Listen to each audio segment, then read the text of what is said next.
Hello, welcome to the video lecture series on digital image processing. In the last two classes, we have seen the basic theories of unitary transformations, and we have seen, we have analyzed the computational complexity of the unitary transformation operations, particularly with respect to the image transformations. We have explained the separable unitary transformation. We have explained how separable unitary transformation helps to implement the first transformations. And first transformation implementation, as we have seen it during our last class, it reduces the computational complexity of the transformation operations. After giving the general unitary introduction to the general unitary transformations, in today's lecture, we are going to discuss about the Fourier transformation, which is a specific case of the unitary transformation. So, during today's lecture, we will talk about the Fourier transformation, and we will talk about Fourier transformation both in the continuous domain as well as in discrete domain. We will see what are the properties of the Fourier transformation operations, and we will also see that what is meant by first Fourier transform, that is first implementation of the Fourier transformation operation. Now, this Fourier transformation operation we have discussed in brief when we have discussed about the sampling theorem, that is given an analog image or continuous image, while discretization, the first step of discretization was sampling the analog image. So, during our discussion on sampling, we have talked about the Fourier transformation, and there we have said that Fourier transformation gives you the frequency components present in the image, and for sampling we must meet the condition that your sampling frequency must be greater than twice the maximum frequency present in that continuous image. In today's lecture, we will discuss about the Fourier transformation in greater details. So, first let us see what is meant by the Fourier transformation. As we have seen earlier, that if we assume a function say f(x), so we will first talk about the Fourier transformation in the continuous domain, and if we assume that f(x) is a continuous function, so this f(x) is a continuous function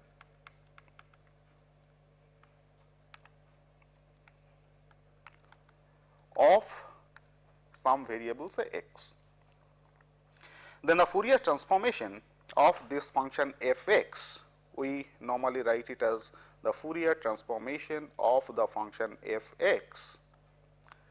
This is also written as capital F of u.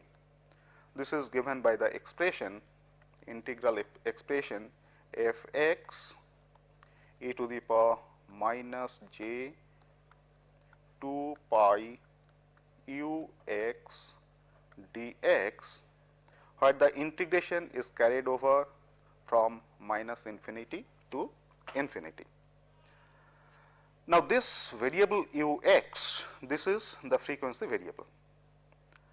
So, given a function f(x), a continuous function f(x), by using this integration operation, we can find out the Fourier transformation of the Fourier transform of this continuous function f(x), and the Fourier transform is given by fu.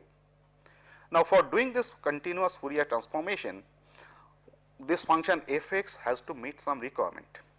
The requirement is the function f(x) must be continuous, it must be continuous, and it must be integrable.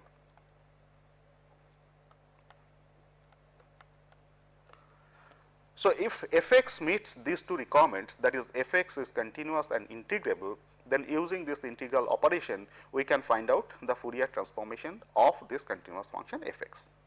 Similarly, we can also have the inverse Fourier transformation, that is, given the Fourier transform fu of a function f(x), and if fu is integrable, fu must be integrable, then we can find out the inverse Fourier transform of fu, which is nothing but the continuous function f x, and this is given by a similar integration operation, and now it is fu integral e to the power j 2 pi u x dx and the du, and this integration again has to be carried out from minus infinity to infinity. So, from f x using this integral operation we can get the Fourier transformation, which is fu, and if fu is integrable, then using the inverse Fourier transformation we can get back the original continuous function f x. And these two expressions, that is f u and f x, the expressions for f u and expression for f x, these two expressions are known as Fourier transform pairs.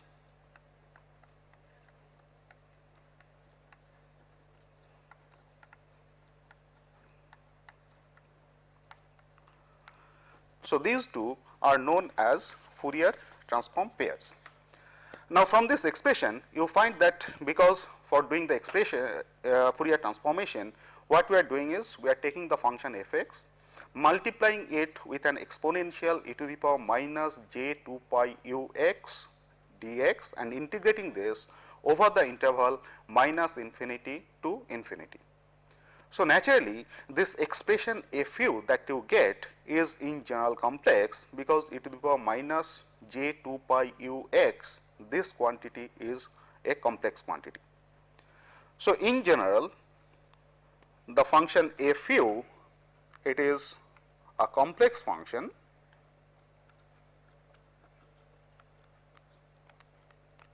in general it is a complex function, and because this f u is a complex function, so we can write this f u, or we can break this f u in the real part. So, the real part we write as r u and the imaginary part, so it will be I u. So, this f u, which in general is a complex quantity, is now broken into the real part and the imaginary part. Or the same f u can also be written in the form of modulus of f of u into e to the power j of phi u, where this modulus of f of u, which gives you the modulus of this complex quantity f u, this is nothing but r u square plus I u square and square root of this. Okay. And this is what is known as Fourier spectrum of f x. So, this we call as Fourier spectrum of the function f x, and this quantity phi of u, which is given by tan inverse I of u upon r of u, this is what is called the phase angle. This is the phase angle. So, from this we get what is known as the Fourier spectrum of f x, which is nothing but the modulus of the magnitude of the Fourier transformation f u and the tan inverse of the imaginary component I of u by the real component r of u. That is what is the phase angle for this particular, for a particular value of u. Now, there is another term which is called the power spectrum. So, power spectrum of the function f x, which is also represented as p of u, this is nothing but f of u magnitude square, and if you expand this, this will be simply r square u plus I square u. So, we get the power spectrum, we get the Fourier spectrum, and we also get the phase angle from the Fourier transformation coefficients. And this is what we have in case of one dimensional image, because we have taken a function f x which is a function of a single variable x. Now, because in our case we are discussing about the image processing operations, and we have already said that the image is nothing but a two dimensional function which is a function of two variables, say x and y. So, we have to discuss about the Fourier transformation in two dimension rather than in single dimension. So, when we go for two dimensional Fourier transformation, so we will talk about 2D Fourier transform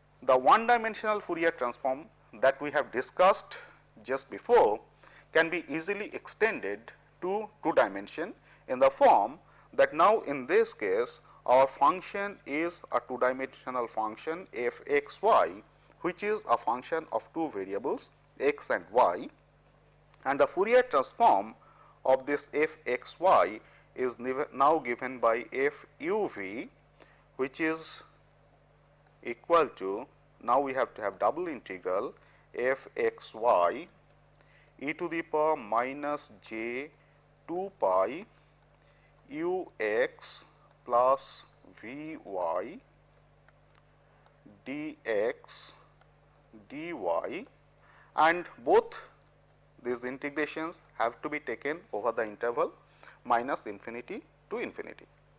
So, find that from a one dimensional Fourier transformation we have easily extended that to two dimensional Fourier transformation, and now this integration has to be taken over x and y, because our image is a two dimensional image which is a function of two variables x and y. So, the forward transformation is given by this expression f of u v is equal to f x y e to the power minus j 2 pi u x plus v y dx dy, and integration has to be taken over from minus infinity to infinity.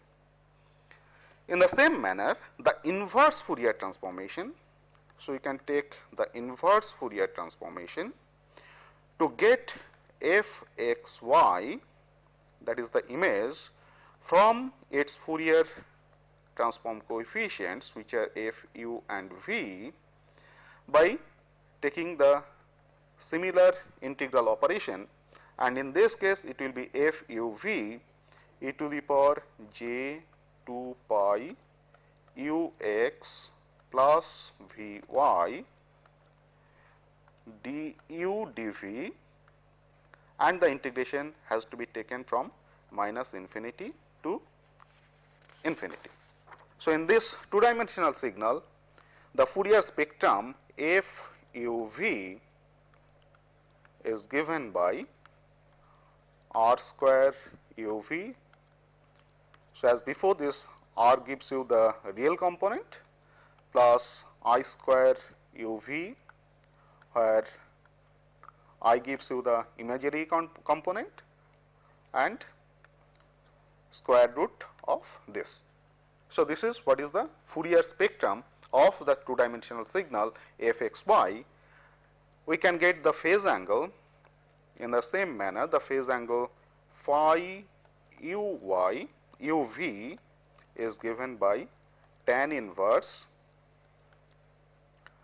I u v by r u v, and the power spectrum in the same manner we get as P u v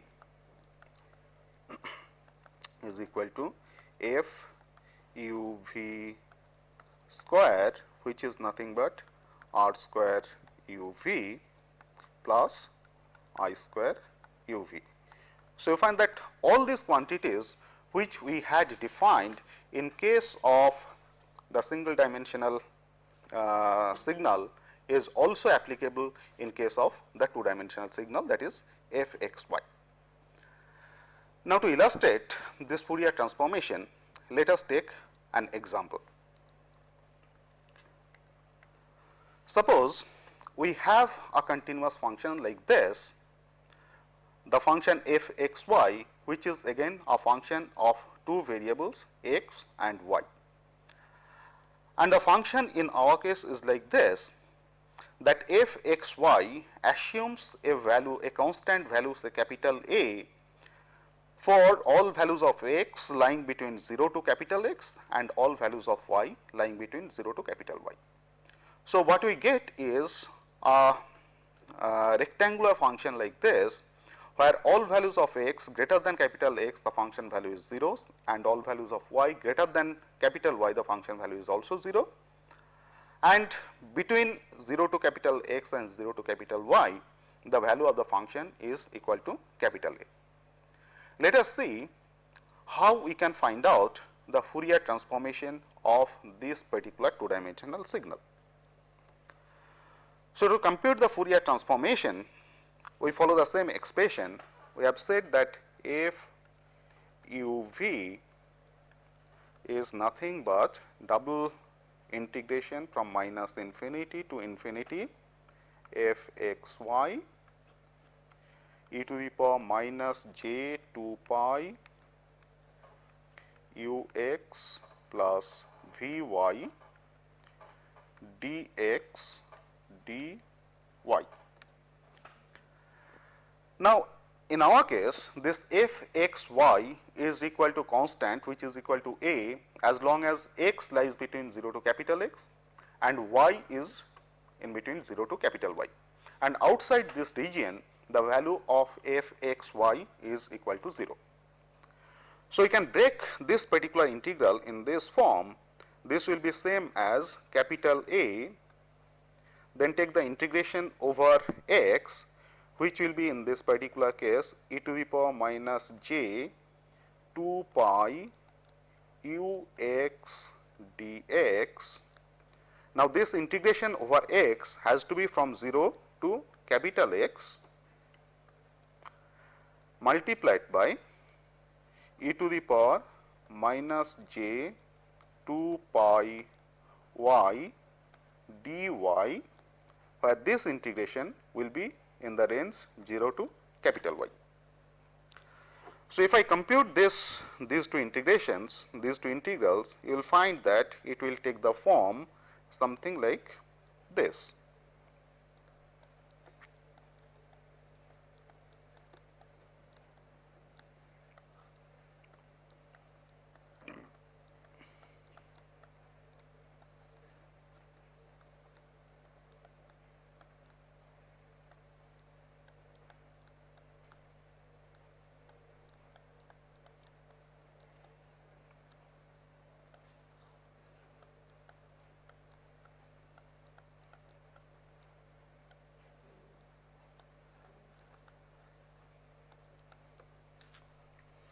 And if you compute these two limits, you will find that it will take the value a capital X into capital Y into sin pi u x into e to the power minus j pi u x upon pi u x into sin pi v y into e to the power minus j pi v y upon pi v y. So, after doing all these integral operations, I get an expression like this. So, from this expression, if you compute the Fourier spectrum, the Fourier spectrum will be something like this. So, what we are interested in is the Fourier spectrum.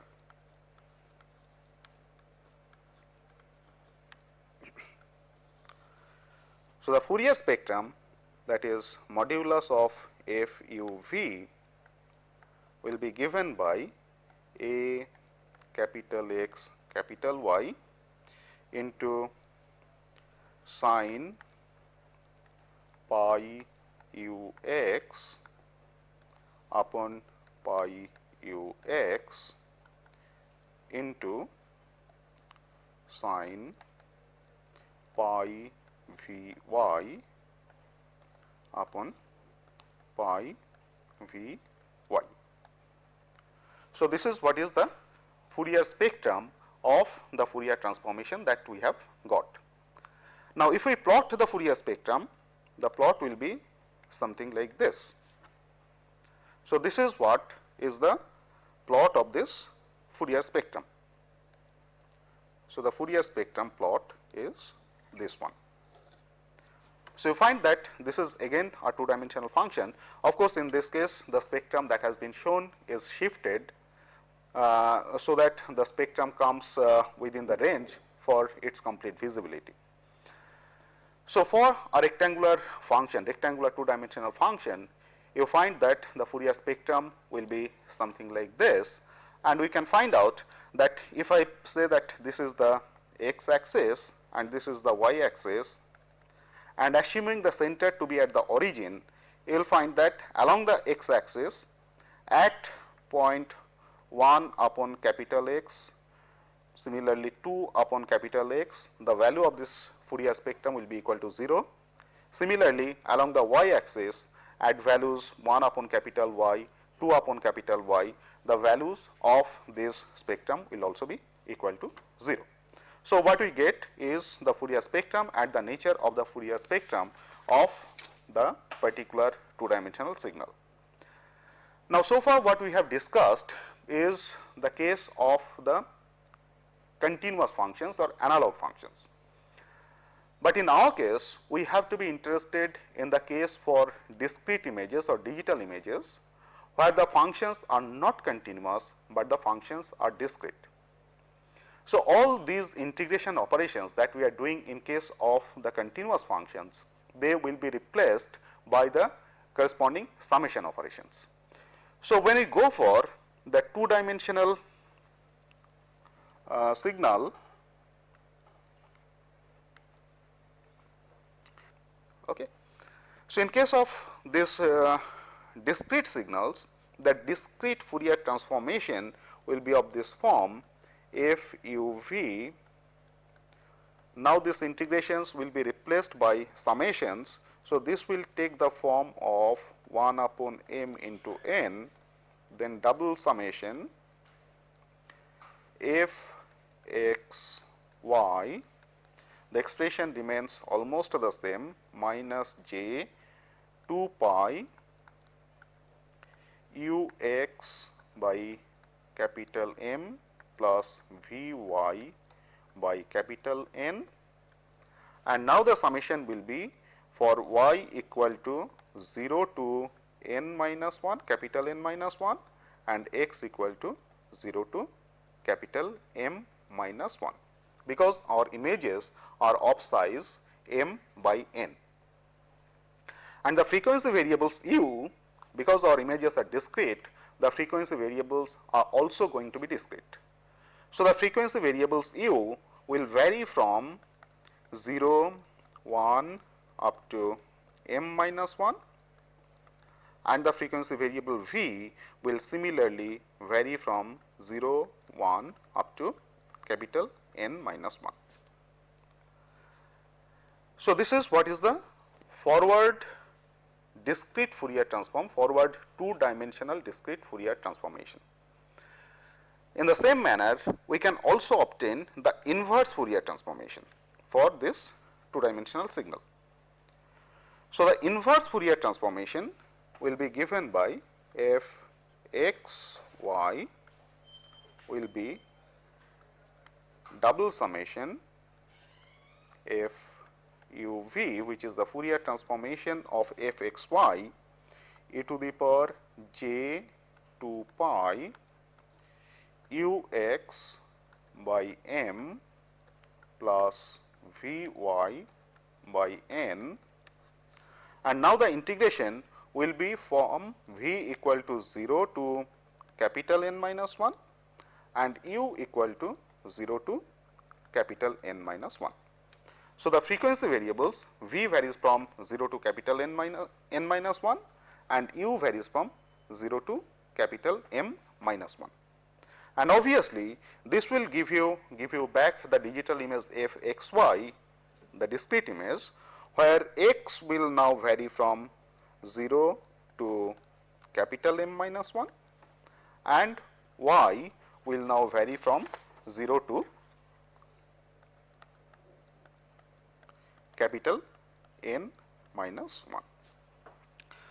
So, we have formulated these equations in a general case where the discrete image is represented by a two dimensional array of size capital M by capital N. Now, as we said that in most of the cases the image is mostly represented in the form of square array where M is equal to N. So, if the image is represented in the form of square array, in that case these transformation equations will be represented as f u v will be equal to 1 upon capital N double summation f x y, and now because M is equal to N, so the expression becomes e to the power minus j 2 pi by N u x plus v y, where both x and y will now vary from 0 to capital N minus 1. And similarly, the inverse Fourier transform f x y will be given by 1 upon capital N summation double summation f u v e to the power j 2 pi by N u x plus v y, where the variables u and v will now vary from 0 to capital N minus 1. So, this is the Fourier transformation pair that we get in discrete case for a square image where the number of rows and the number of columns are same. And as we have discussed earlier, that e to the power j 2 pi by N u x plus v y, this is what we have called as the basis images. This we have discussed with when we have discussed about the unitary transformation. And we have said, we have shown that time that these basis images will be like this. So, as the Fourier transformation, as we have seen that it is a complex quantity. So, for the Fourier transformation we will have two basis images. One basis image corresponds to the real part, the other basis image corresponds to the imaginary part, and these are the two basis images, one for the real part and the other one for the imaginary part.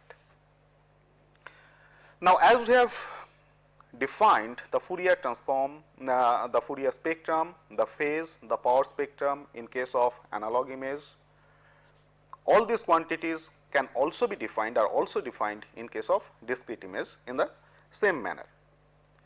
So, in case of this discrete image, the Fourier spectrum is given by similar expression, that is f u v is nothing but r square u v plus I square u v square root of this.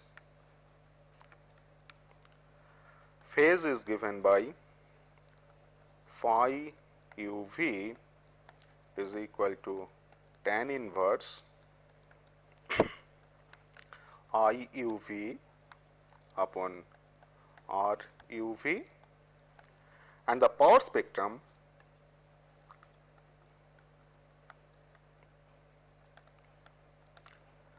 P u v is given by the similar expression which is nothing but f u v modulus square, which is nothing but r square u v plus I square u v, where r is the real part of the Fourier coefficient and I u v is the imaginary part of the Fourier coefficient. So, after discussing about this Fourier transformation both in the forward direction and also in the reverse direction, let us look at how these Fourier transform coefficients look like. So, here we have the result on one of the images, and you find that this is a popular image, very popular image, which is cited in most of the image processing textbooks, that is the image of Lena. So, if you take the discrete Fourier transformation of this particular image, the right hand side, this one shows the DFT, which is given in the form of an intensity plot, and the bottom one, that is this particular plot, is the 3-dimensional plot of the DFT coefficients. Here again, when these coefficients are plotted, it is shifted so that the origin is shifted at the center of the plane, so that you can have a better view of all these coefficients. Here you find that at the origin, the intensity of the coefficient or the value of the coefficient is quite high compared to the values of the coefficients as you move away from the origin. So, this indicates that the Fourier coefficient is maximum, at least for this particular image, at origin, that is when u equal to 0 or v equal to 0, and later on we will see that u equal to 0, v equal to 0 gives you what is the DC component of this particular image. And in most of the images, the DC component is maximum, and as you move towards the higher frequency components, the energy of the higher frequency signals are less compared to the DC component. So, after discussing about all these Fourier transformation, the inverse Fourier transformation, and looking at how the Fourier coefficients look like, let us see some of the properties of this Fourier transformation operations. So, now we will see some of the properties, important properties of Fourier transformation. So, the first property that we will talk about is the separability.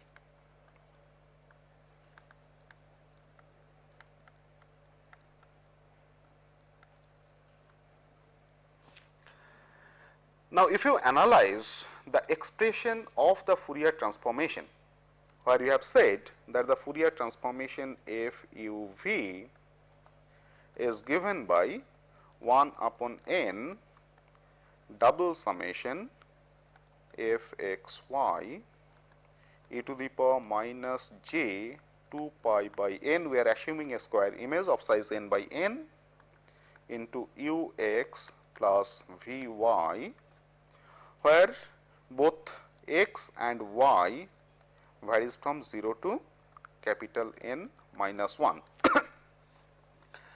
Now, find that this particular expression of the Fourier transformation, this particular expression can be rewritten in the form 1 upon n into e to the power minus j 2 pi by capital N u x, where x varies from 0 to capital N minus 1 into n capital N into 1 upon capital N summation y varying from 0 to capital N minus 1 f x y e to the power minus j 2 pi by capital N into v y. So, it is the same Fourier transformation expression, but now we have separated the variables x and y into two different summation operations. So, the first summation operation, you find that it involves the variable x, and the second summation operation involves the variable y. Now, if you look at this function f x y, for which we are trying to find out the Fourier transformation, Now, this second summation operation, where the summation is taken over y, where y varies from 0 to capital N minus 1, you find that in this function f x y, if we keep the value of x to be fixed, that is, for a particular value of x, the different values of f x y, that represents nothing but a particular row of the image. So, in this particular case, for a particular value of x, if I keep x to be fixed, so for a fixed value of x, this f x y represents a particular row of the image, which is nothing but an one dimensional signal. So, by looking at that, what we are doing is we are transforming the rows of the image and different rows of the image for different values of x. So, after expansion or elaboration of this particular expression, the same expression now gets converted to 1 upon capital N x equal to 0 to capital N minus 1 e to the power minus j 2 pi by capital N u x into f of x v. I represent this as f of x v, and of course, there is a multiplication term which is capital N. Okay. And this is nothing but 1 upon capital N summation f of x v e to the power minus j 2 pi by capital N u x. So, once if we look at these expressions, you find that the second summation operations gives you the Fourier transformation of the different rows of the image, and that Fourier transformation of the different rows, which now we represent by f x v. Okay. This x represents, the x is an index of a particular row. And this second summation, what it does is, it takes this intermediate Fourier coefficients, and on these Fourier coefficients, now it performs the Fourier transformation over the columns to give us the complete Fourier transformation operation, or f of u v. So, the first operation that we are performing is the Fourier transformation over of different rows of the image, multiplying this intermediate result by the factor of capital N, and then this intermediate result or intermediate Fourier transformation matrix that we get, we further take the Fourier transformation of different columns of this intermediate result to get the final Fourier transformation. So, graphically we can represent this entire operation like this, that this is our x axis, this is our y axis. I have an image f of x y. So, first of all, what we are doing is, we are taking the Fourier transformation along the row. So, we are doing row transformation.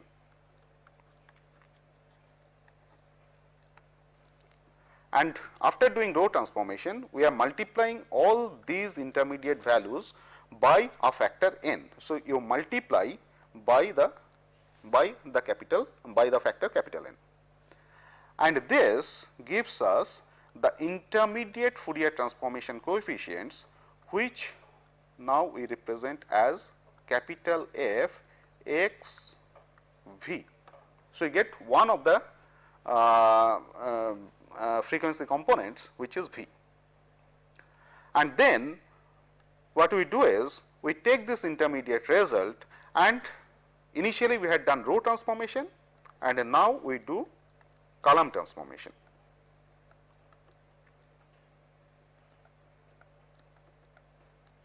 And after doing this column transformation, what we get is, so here it will be x and it will be axis v, and we get the final result as u v, and our final transformation coefficients will be capital F, u and v.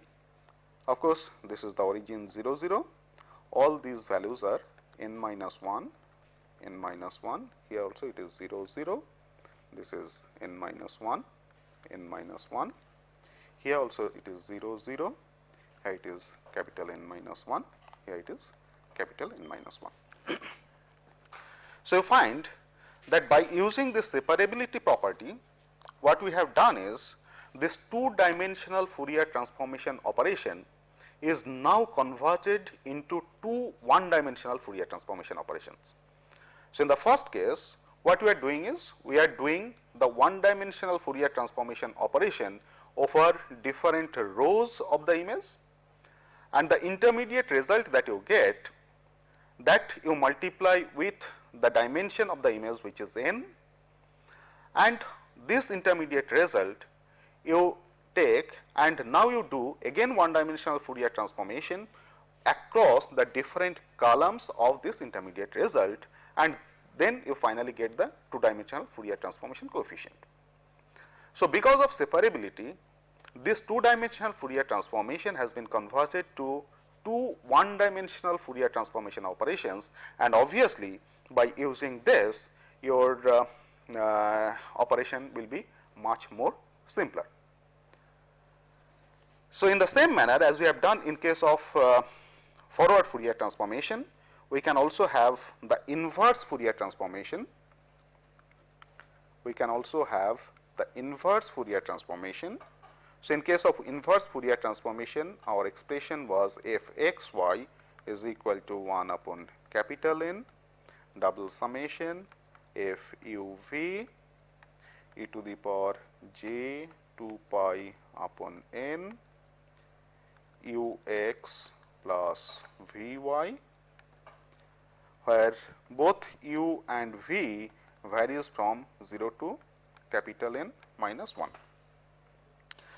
So, in the same manner, I can also break this expression into two summations. So, the first summation will be e to the power j 2 pi by capital N u x, here u will vary from 0 to capital N minus 1, multiplied by n into 1 upon capital N f u v e to the power j 2 pi upon capital N v y, and now v will vary from 0 to capital N minus 1. So, again as before, you find that this second operation, this is nothing but inverse discrete Fourier transformation along a row. Okay. So, this second expression, this gives you the inverse Fourier transformation along the row, and when you finally convert this and get the final expression, this will be 1 upon capital N summation n times f u y into e to the power j 2 pi upon capital N u x, and now u varies from 0 to capital N minus 1. This particular expression is inverse discrete Fourier transformation along columns.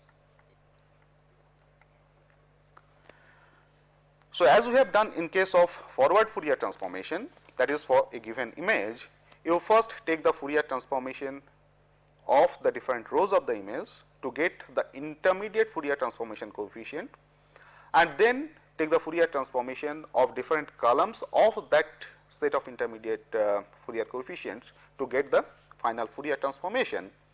In the same manner, in the inverse Fourier transformation, we can also take the Fourier coefficient array, do the inverse Fourier transformation along the rows, and all those intermediate results that you get, for that you second step you do the inverse discrete Fourier transformation along the columns, and these two operations completes the inverse Fourier transformation operation of the two dimensional array to give you the two dimensional signal f x of y, x and y.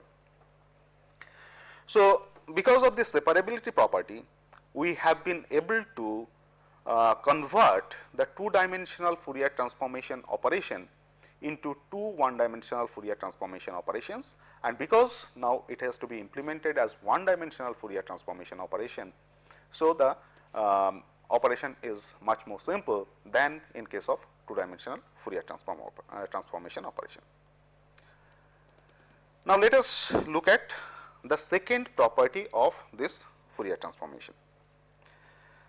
The second property that we will talk about is the translation property.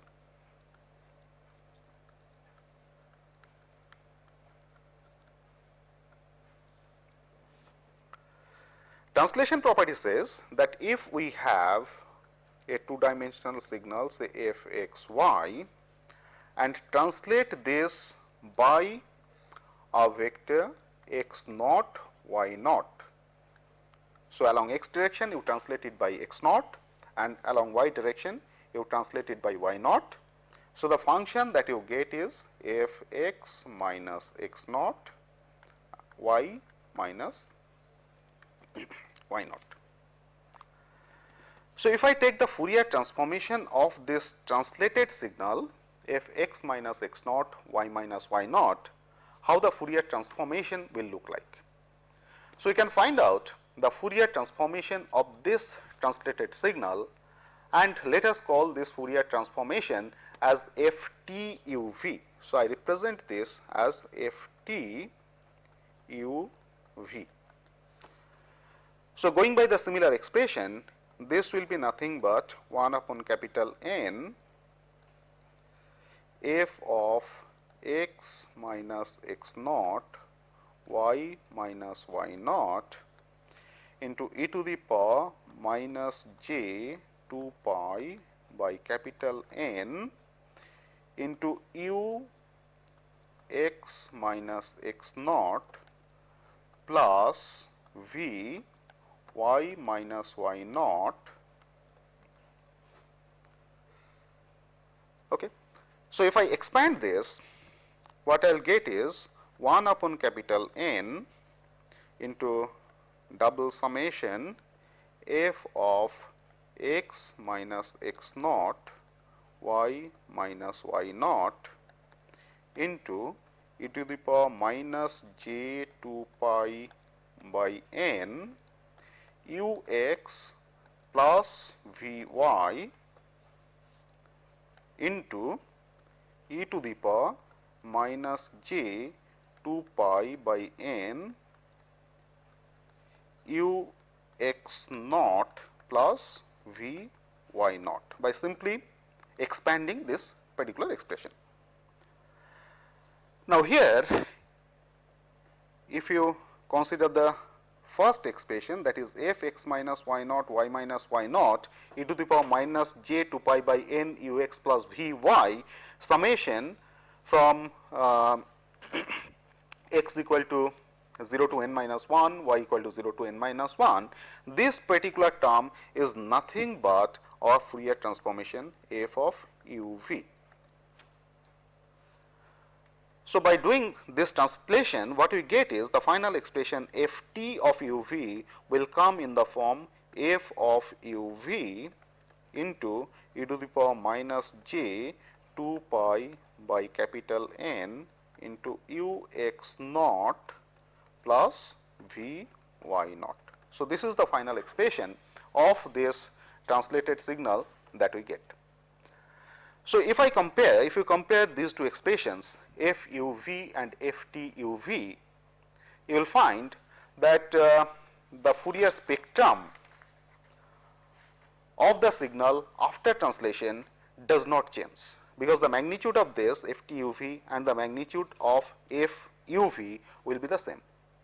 So, because of this translation, what you get is only it introduces some additional phase difference. So, whenever f x y is translated by x naught y naught, the additional phase difference which is introduced by the term e to the power minus j 2 pi by capital N u x naught plus v y naught. But otherwise, the magnitudes of the Fourier spectrum or the magnitude of the Fourier transformation, that is the Fourier spectrum, that remains unaltered. In the same manner, if we talk about the inverse Fourier transformation, the inverse Fourier transformation f of u minus u naught v minus v naught, this will give rise to f of x y e to the power j 2 pi by capital N u naught x plus v naught y. So, this says that if f x y is multiplied by this exponential term, then its Fourier transformation is going to be displaced by the vector u naught v naught. And this is the property which we will use later on to find out that how the Fourier transformation coefficients can be better visualized. So, here in this case we get the Fourier transformation, the forward Fourier transformation and the inverse Fourier transformation with translation, and you find that, and we have found that the shift in f x y by say x naught y naught does not change the Fourier spectrum of the signal. What we get is just an additional phase term gets introduced in the Fourier spectrum. So, with this, let us conclude today's lecture on the Fourier transformation. We will talk about the other Fourier transformation, other properties of the Fourier transformation in our subsequent lectures. Now, let us see some of the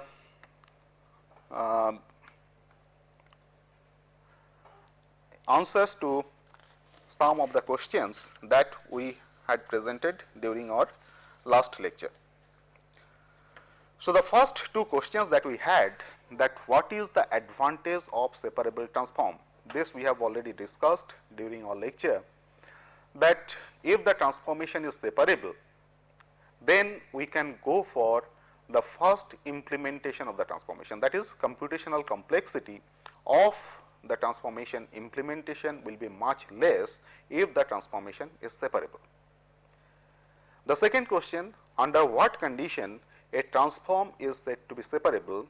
This also we have discussed during our previous discussion, that we have said that a transformation is separable if the transformation matrix can be represented as a product of two matrices, where the transformation was unitary, which is this transformation unitary matrix is now represented as product of two matrices, say A1 and A2, and if both these matrices A1 and A2 are also unitary, in that case we will say that the transformation is separable.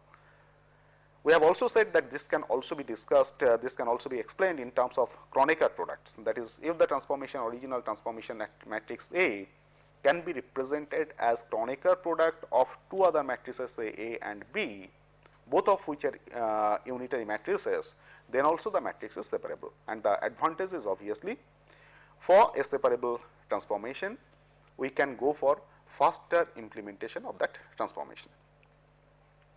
Now, the third question, find the Kronecker product of A and B. Now, the Kronecker product of two matrices A and B in this particular case will be represented as,